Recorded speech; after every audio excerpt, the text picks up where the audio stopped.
never give in. Never, never, never.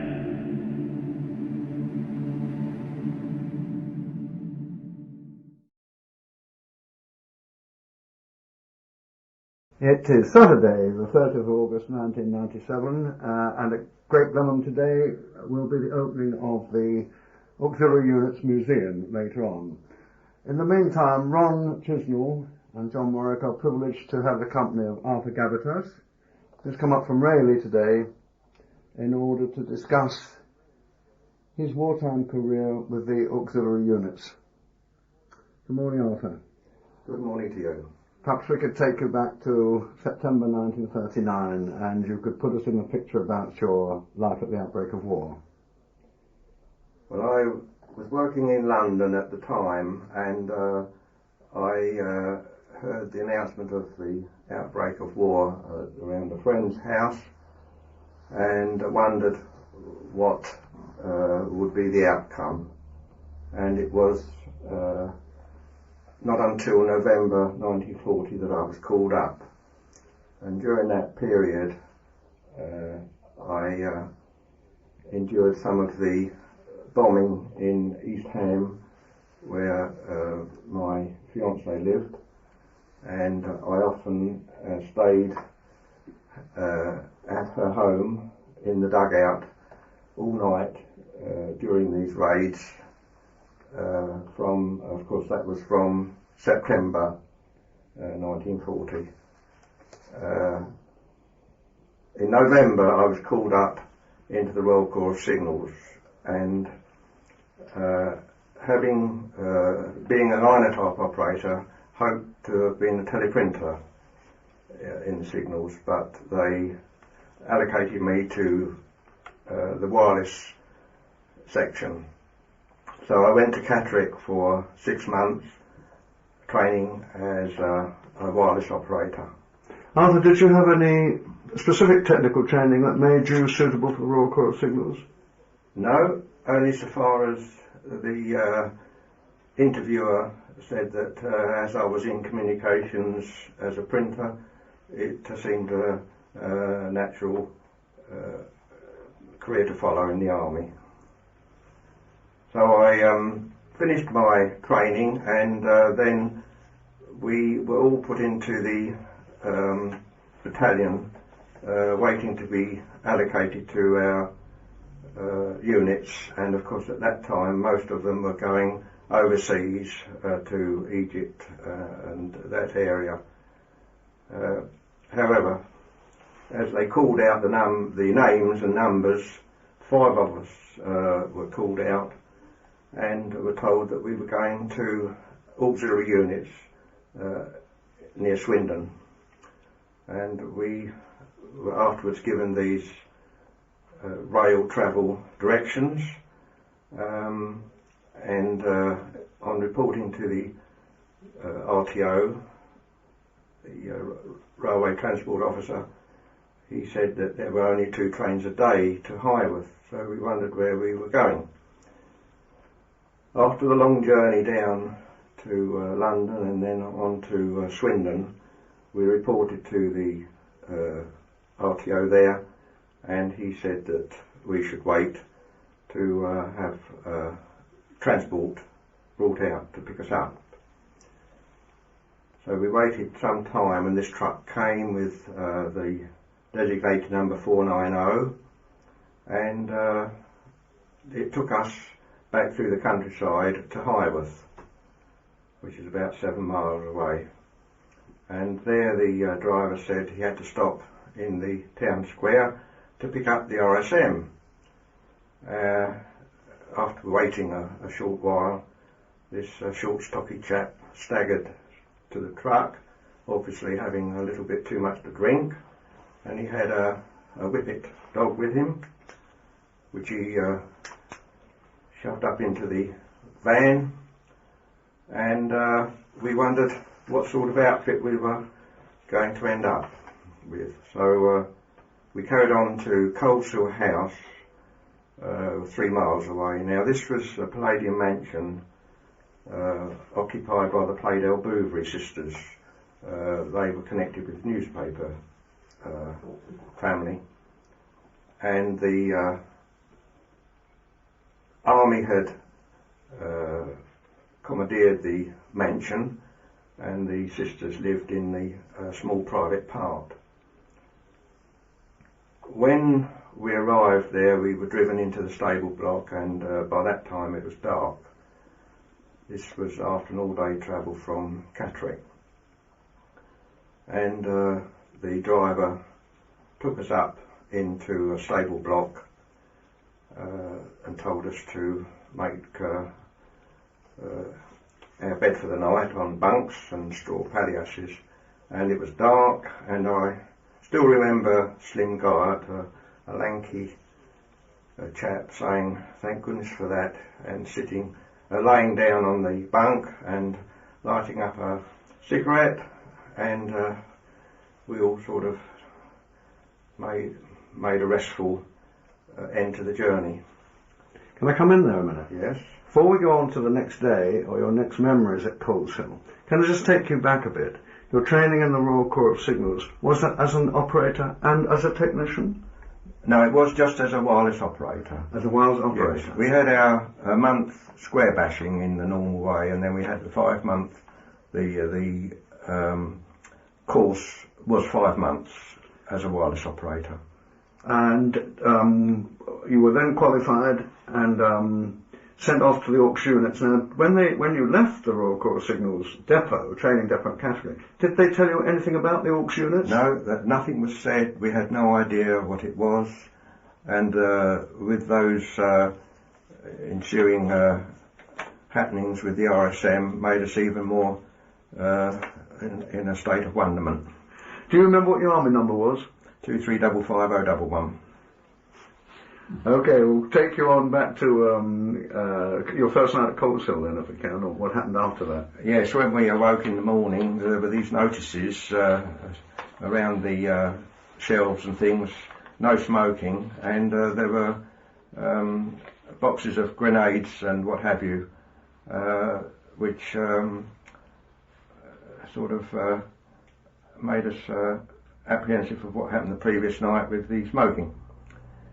The next day we were told that we were going to be used in the signal side, but we didn't even know then why, and having 5 Royal Corps of Signals chaps arrive there, the officers thought that it was an ideal time to upgrade the telephone system, so although we hadn't been trained in that, we just used our initiative, and they brought in this quite sophisticated at that time telephone exchange, and we had to lay wires around the complex and instituted a 24-hour telephone system. Were you kept separate from the rest of the troops at Coleshill? No, we mixed with them all. There were a complete mixture of regiments, and they did ordinary duties around the place during the day, but on Thursday night was when all the civilians arrived from the Home Guard guerrilla patrols for training. Thursday nights on, usually, was it? Usually Thursday night. They spent all day Friday, Saturday and part of Sunday when they went back home. Sometimes we helped with the training, and I remember in one case where the grenade throwing incident, where one chap threw the grenade down the range, or meant to, and it went up in the air, so we all jumped out of the ditch and run down the range to avoid the ensuing explosion. But that was the sort of thing that you got sometimes when people had to learn all the aspects of it. In due course, the signals were to be separated completely from the auxiliary patrols, weren't they? But at that stage you were still mingling. No, at that time the radio stations hadn't been fully built, and we were undoubtedly being held back to man them when that was completed. It was during all that time was when the Major Hills, who I believe was an electronics expert with Fairey Aviation, was brought in to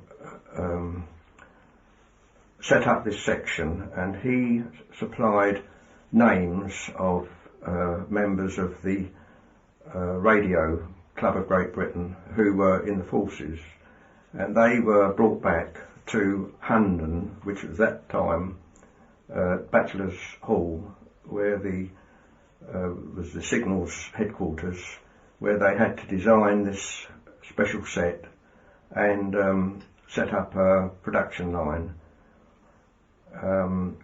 Could I just check you with Major Hills? Do you remember if he was Major John Hills? I don't know. I don't even have an initial for that at the moment. I'll tell you why I asked that, and that is because our friend Yolande Alston, who we've traced as a radio operator at a zero station at Eastern Army headquarters, she was recruited by Major John Hills.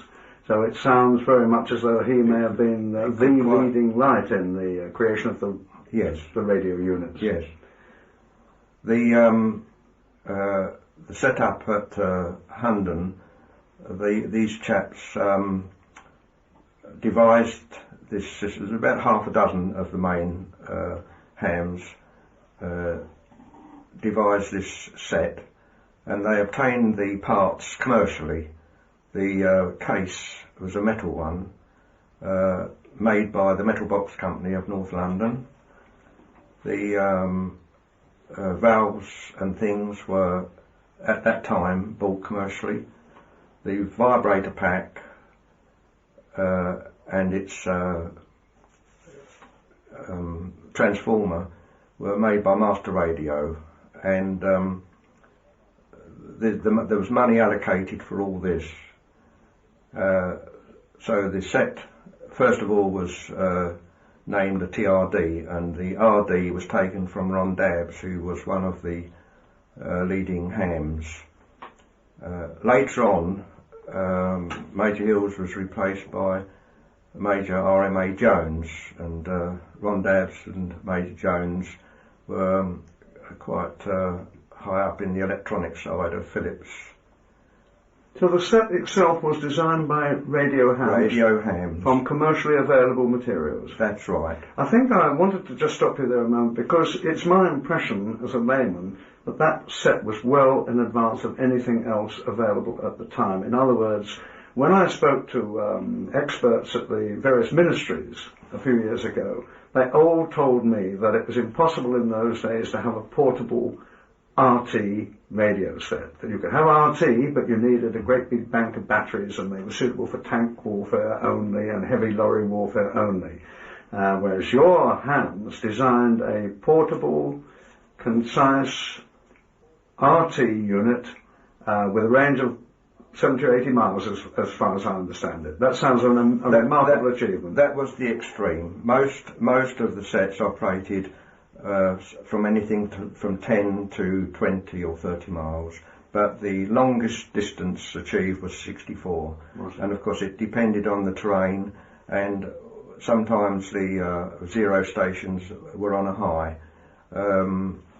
At Edinburgh, the area headquarters was on Raid Hills, and at Abergavenny the zero station was on the Blorange Hills, very near to where the show jumper Fox Hunter is now buried. And of course, because it was RT and you could use the spoken word instead of Morse, this made it relatively quick to train an operator. That was the whole idea, and they used an ordinary GPO handset for the purpose, although according to Bill Bartholomew it could be used with a small loudspeaker or headphones. So this remarkable set was then designed and constructed from the materials you've told us about. That's right. Was there any inbuilt security in it to keep the transmissions from the enemy? No. In Bill Bartholomew's write-up, he says that there were aspects where there was a possibility of the enemy tracing the call, but they used some system of covering the radiation to avoid that. Certainly, as far as we know, the cause were never identified at any stage by the Germans. We do not know whether they did or not, but the civilian operators were only on the air for a short period of time. The signals operators, now at each control station, which during the ordinary working day was an ordinary hut, the zero station was an identical station, could have been anything up to 300 or 400 yards away, which would have been used at time of invasion, and that was built underground. Now, in the normal working day, there were 3 operators in a hut. In some cases, ATS officer operators were used for this. In other cases, of which I took part, there were 3 operators, usually 2 wireless operators and 1 instrument mechanic. And one would stay behind at the control station on air all the time, waiting for any practice messages.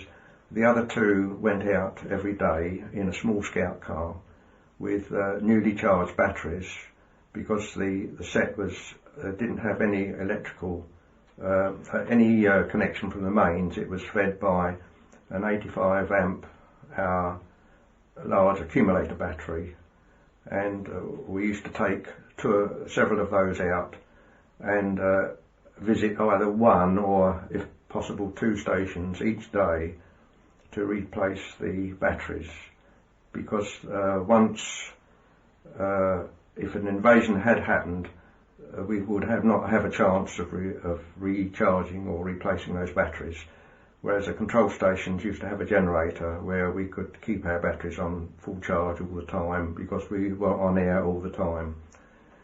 Then on the scout car we would go and visit these stations to replace the batteries and check if the aerials were secure. Normally in the trees, we would have to climb the trees and see that they were not dislodged by wind, or that the down leads were still hidden behind the bark and not showing to any prying eyes.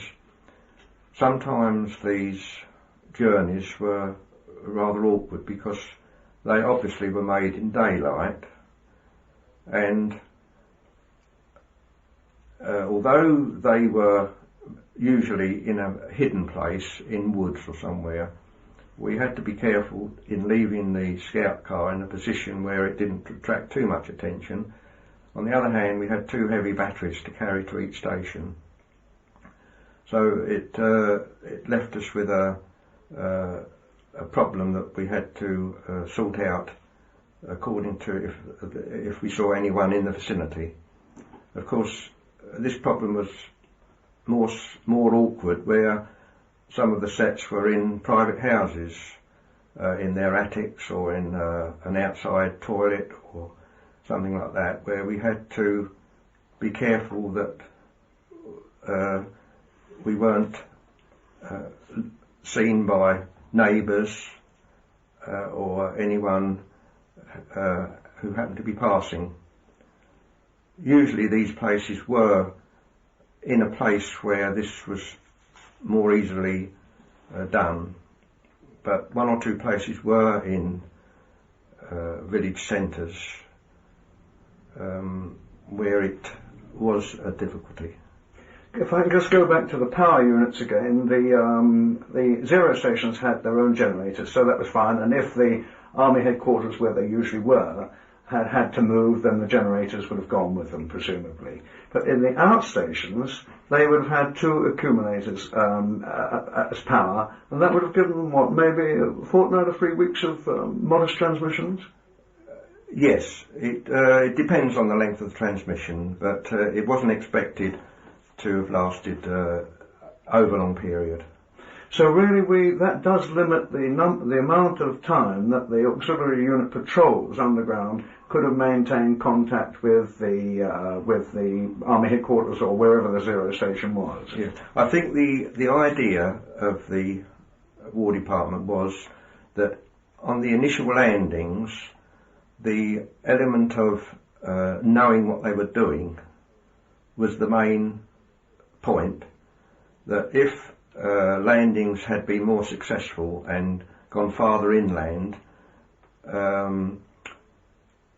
the stations themselves, being near the coast, would have then not been quite so important. It was really the initial defence of the landings that I feel was the main aspect of it, and anything further would have been a bonus.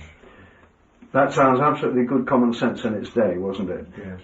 Could you tell us about the number of radio stations or number of patrols that handle one radio station? Because the cutout, as far as we can find, in the auxiliary patrol units that were underground or acting as 5 or 6 members of a patrol together, nearly all the members of those patrols say they never realised that they were in any radio contact with anybody else, whatever. And it seems to be that the senior man, which was usually a sergeant, was the only man who knew that there was a radio link and knew how to make contact with that radio link. Was that your impression as well? I don't remember ever having any or knowing of a contact with the guerrilla side. As far as I knew, they were completely separate. If there was a link, it was either by chance or it was that I didn't know. But as far as all our chaps were aware, the signals acted completely separately, and they had their own runners. The civilian operators had their own runners. I don't know, or I don't think they were connected to the patrol side. I think that's true. That's our impression as well. And certainly, it's from what you're saying that the secrecy that the auxiliary patrols talk about it's obviously confirmed by what you're saying. The secrecy was mainly because one unit didn't know what another unit was doing. I mean, in the patrols, the men didn't know what the sergeant was doing in terms of radio contact. There was a runner, as far as we can tell, either a runner or a dead letterbox. Sometimes they used to leave messages in a dead letterbox, which in local terms was often under a ploughshare or somewhere like that. The message would then disappear, picked up by a runner, and would then be available for transmission by the radio unit. So the cutouts were pretty thorough and would have been pretty effective, we feel, in terms of actual combat.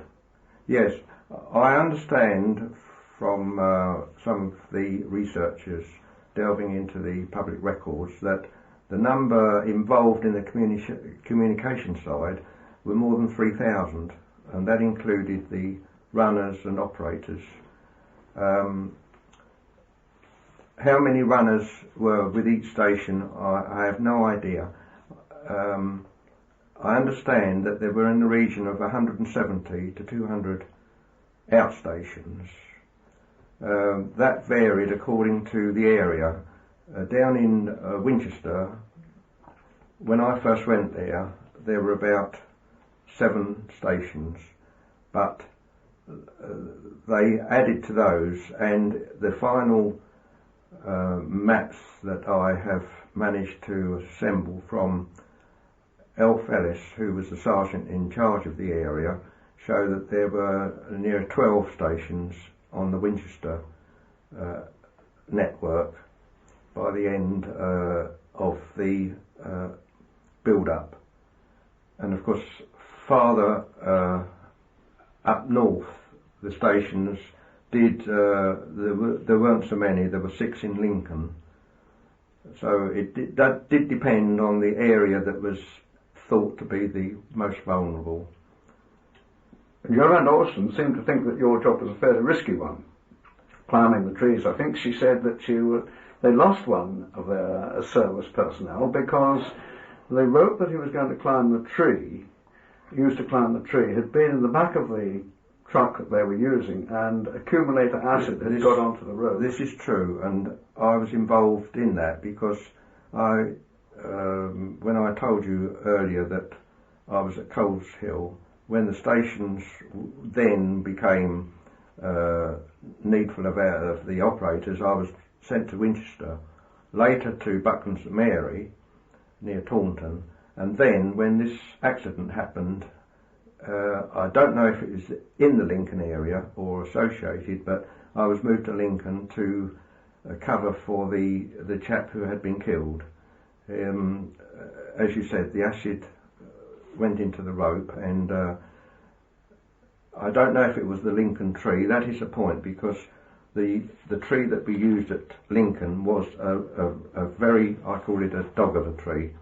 It was sparsely branched elm, and when I first went there, the officer said that tests needed to be done because the aerials had either deteriorated or moved or whatever, and you needed a double-length extension ladder to get up to within 15 feet of the first branch, and you had to throw a thin guide rope over the branch up above and avoid the stone or weight as it came round, then haul yourself up on the main climbing rope to that first branch, then again to the next branch, which is about another 7 or 8 feet above, and beyond that you were able then to use your arms and legs in a normal climbing situation.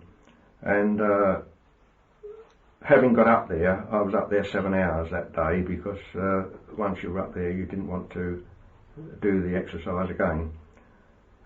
This was one of the worst trees in the networks, but some of them were very risky to get up.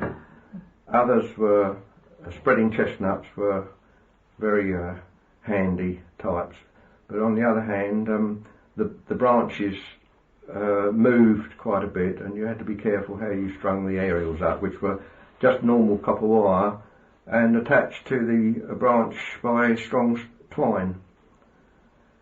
So now, as far as I can see, had the Germans come, it would have been very, very important that you and your colleagues should not have been captured under any circumstances, because you were at the centre of this spider's web of communications, and had you been caught, you would have been in a position under pressure to have given away the locations of numerous radio stations, outstations, and they in turn could possibly have given away the locations of the guerrilla patrols underground. So you were pretty vital cogs in this wheel of security.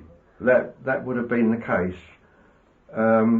I take it that I don't know whether we were chosen for that reason or just haphazardly chosen, but we did have to rely a lot on our own resources. We lived in civvy billets and had to obtain our own food during the day. Obviously our army mums provided our breakfast and our evening meal, but during the day we would have had to have got meals very often in a British restaurant that was set up by the government then. I don't remember ever receiving instructions as to what to do in the event of possible capture, and I take it that they believed that we should have been capable of using our own ideas as to whether to join up with local forces or try and get back to our own lines. We did have in the zero stations, in the entrance was where we kept our stores. Then there was the main chamber where we operated and had our bunks. Then beyond that was a sealed chamber with the generator in. And out of that was a large tunnel which had a dual purpose to get rid of the fumes from the generator, and also as a number of yards away where we would have had to have made our escape. There is a story about the one at Winchester, because we were on we didn't use these zero stations regularly, but we had regular exercises in them, and on this occasion 2 officers came to supervise the exercise, and I was sent up overground to fetch some equipment. But my friend Elf Ellis, when I got back, he collapsed. His eyes glazed over, and we automatically thought that it was the carbon monoxide from the generator. And the two officers and I had a devil of a job getting him out of this dugout.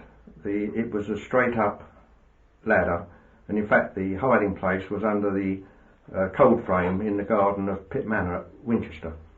And you slid the cold frame on one side, so you had to slide that away, and then I tried to drag Alf up while the two officers pushed from the bottom. And then I was sent to get the staff car, and of course the driver was not there, so the officers brought Alf round, and we all went down to the military hospital.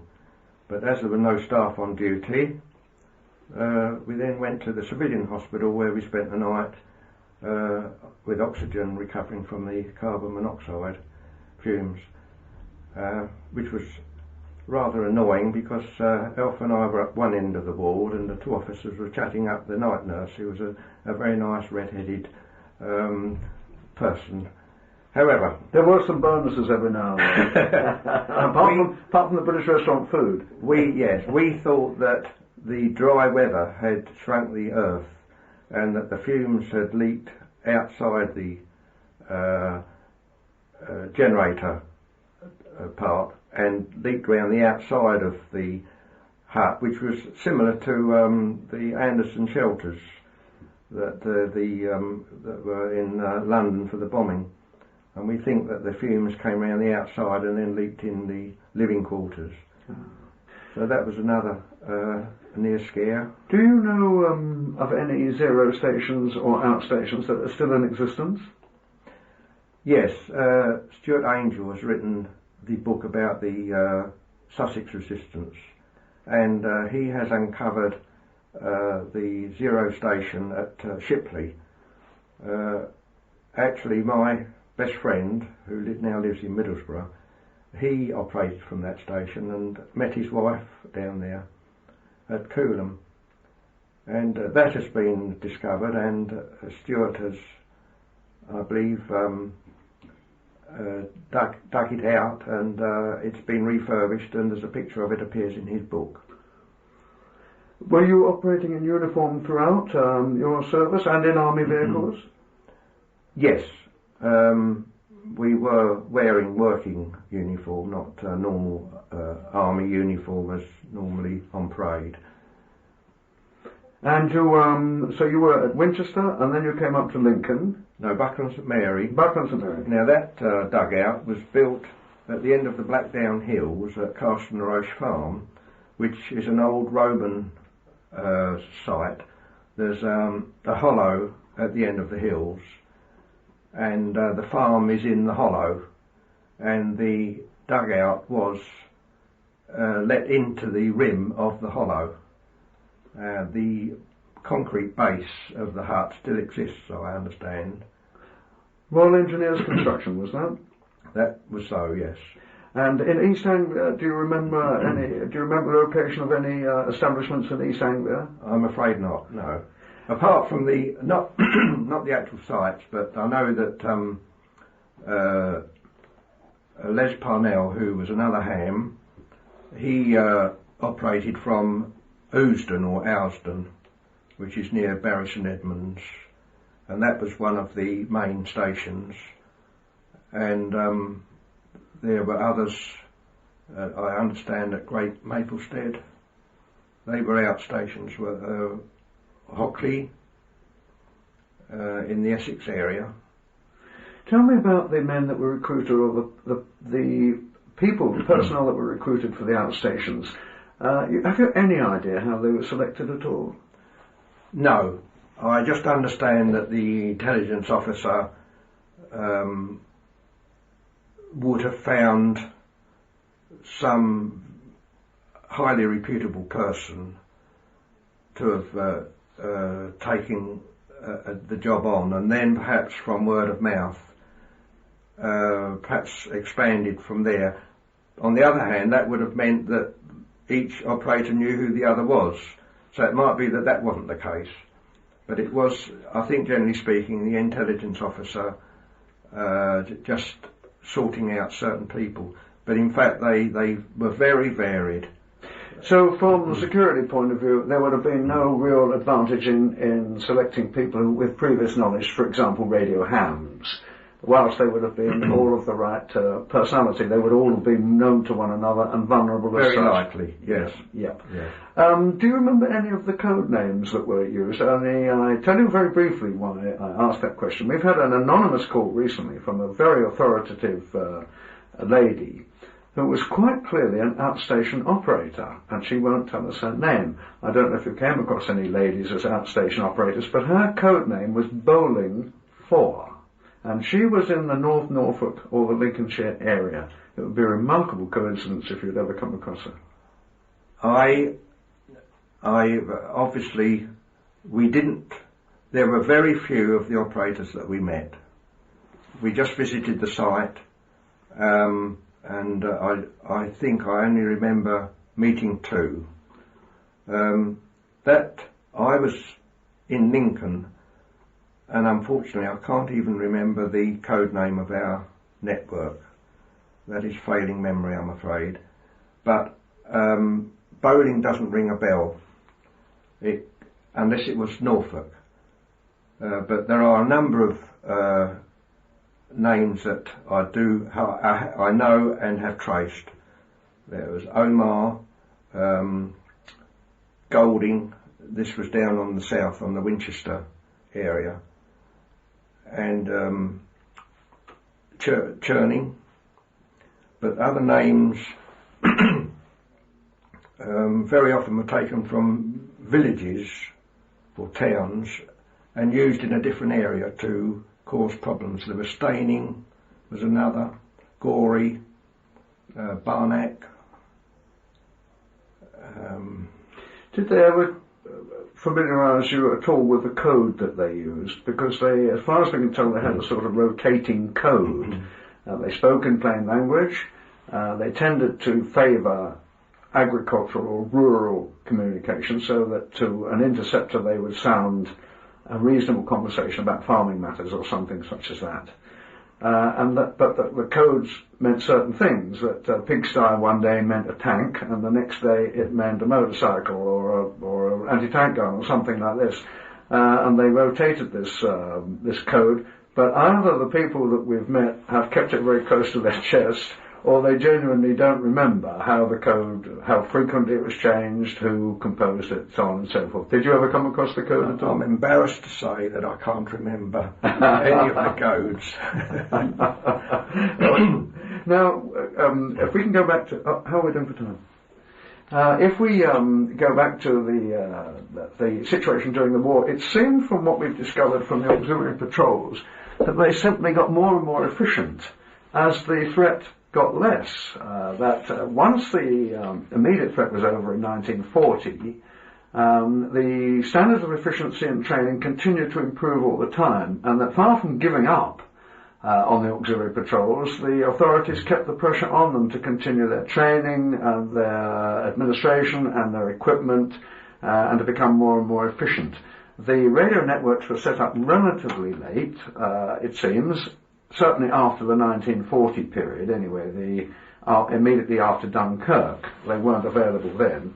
But the radio network seemed to, from what we can gather, continue to improve in efficiency through to about 1943 anyway. That is so. I think it was just an ongoing thing that it should improve. I feel that partly Hitler carried out some rather unusual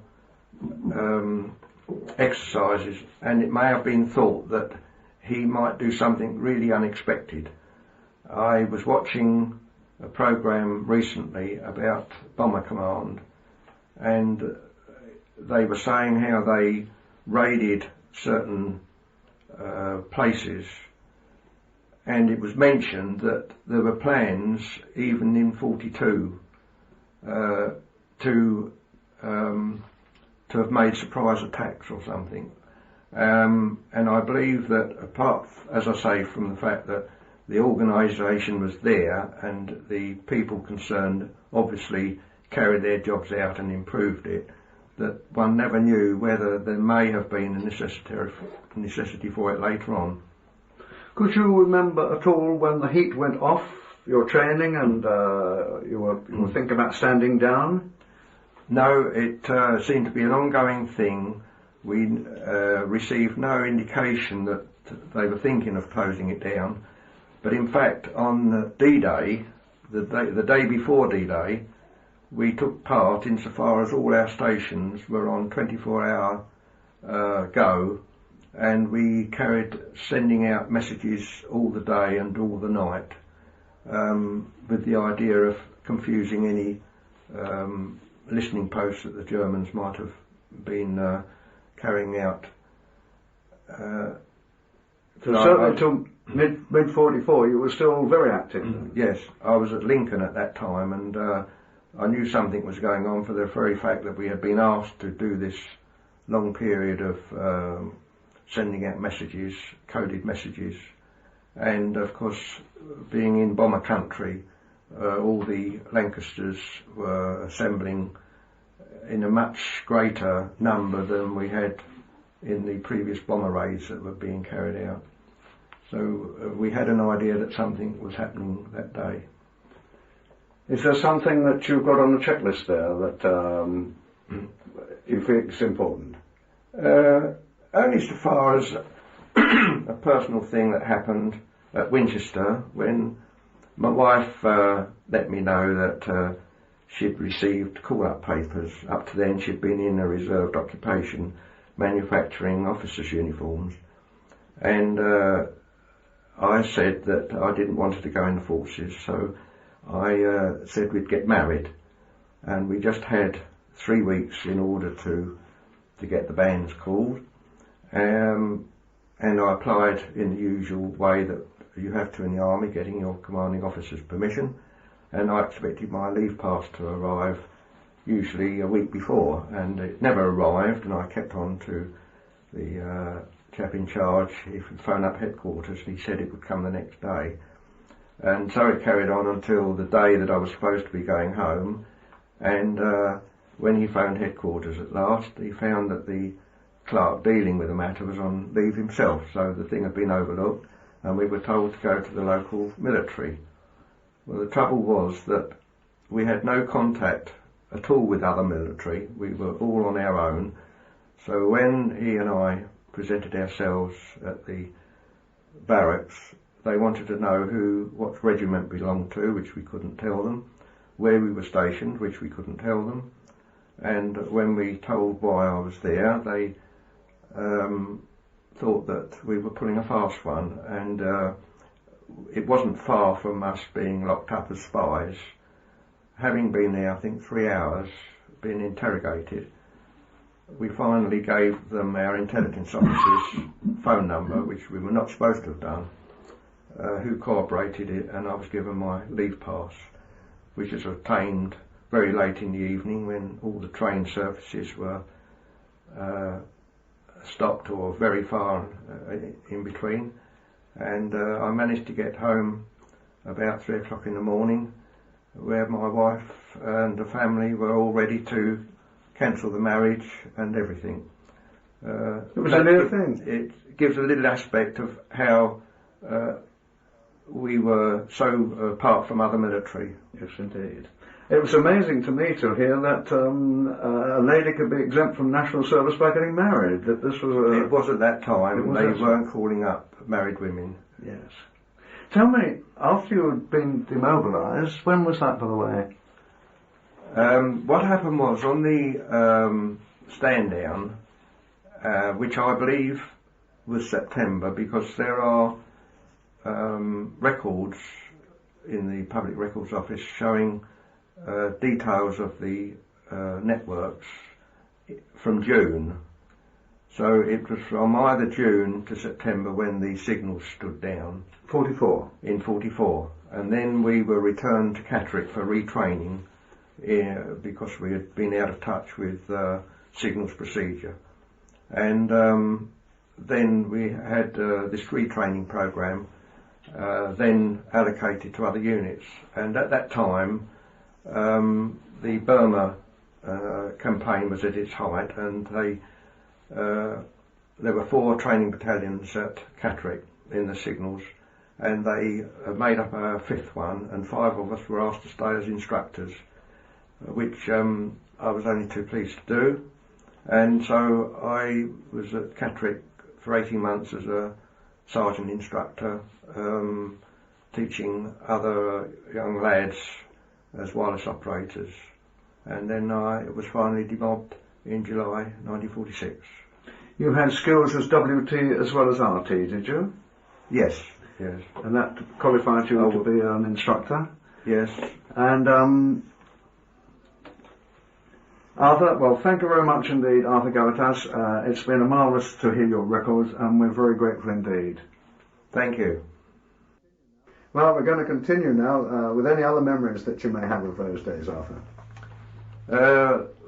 One point when I was at Lincoln, one of the outstations at Barton-on-Humber, we had to pass through airfield areas, and on some of the country lanes they use the wide green verges for stocking bombs, and they were piled up very often 10 or 12 feet high, which made us very careful as we guided the scout car down the lane that we kept a straight path. Another outstation at Lincoln was apparently at the brewery at Mablethorpe. The person there, the owner of the brewery, was one of the operators. Most of these operators are older people who have passed on. And it's difficult to contact relatives. The secrecy involved probably kept the relatives from knowing much of what went on. There is one person down at Axminster Way who, his father was a chicken farmer, and he's still there, and the outstation is still there underneath the outside toilet, where the entry was gained by lifting up the whole wooden seat, bucket and contents and floor. And underneath he had a very comfortable dugout with an armchair. His son is endeavouring to renovate it, and apparently the railway sleeper that swivelled to reveal the radio chamber, that is still movable. Are you free to tell us who he is and where it is? He's David Ingram's, and he's outside Axminster. Bewley Down is the name of the place.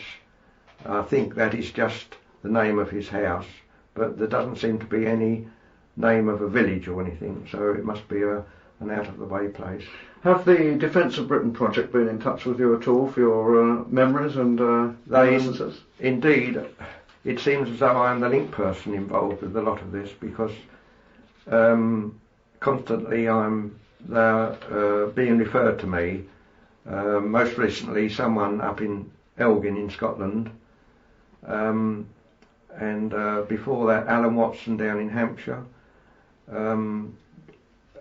Alan Williamson in Yorkshire, John Harwood in Yorkshire, John Hellis at Taunton, which is a very pleasant exercise, because they feed me information, and I'm able to give them indications of what I know about certain things.